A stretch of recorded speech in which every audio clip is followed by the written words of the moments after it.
আল্লাহ পাক তার প্রতি রহম করুন যে আমার এই কথাগুলোকে অন্যের কাছে পৌঁছে দিবে। নবীজির ভাষণ। এরপর নবীজি বলছেন, জেনে রাখো নিশ্চয়ই তোমাদের পরস্পরের, মুসলিমদের পরস্পরের সম্পদ, পরস্পরের রক্ত, পরস্পরের এই যে জান মাল ইজ্জত, এগুলো একে অপরের জন্য হারাম। মুসলিমদের পরস্পরের রক্ত, পরস্পরের ইজ্জত সম্মান একে অপরের জন্য হারাম, এর হানি করা একে অপরের জন্য হারাম। ঠিক যেমন আজকের এই দিন হারাম, এই শহর হারাম, এই মাসও হারাম। নবী করিম সাল্লাল্লাহু আলাইহি ওয়াসাল্লাম বলছিলেন, জেনে রাখো তিনটা বিষয়ে যেন তোমাদের অন্তর কখনো খেয়ানত না করে। তিনটা বিষয়ে তোমাদের অন্তর যেন কখনো খেয়ানত না করে। এক, তোমরা যে কাজটাই করবা শুধু আল্লাহ পাকের সন্তুষ্টির জন্য করবে। তোমরা যে কাজই করবে শুধু আল্লাহর সন্তুষ্টির জন্য করবে। তোমাদের শাসক বর্গের কল্যাণ কামনা করবে।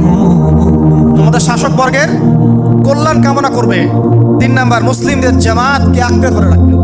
মুসলিমদের ইউনাইটেড কমিউনিটিকে আঁকড়ে ধরে থাকবে। এই তিনটা বিষয় পালনের ক্ষেত্রে তোমাদের অন্তর যেন খেয়ানত না করে।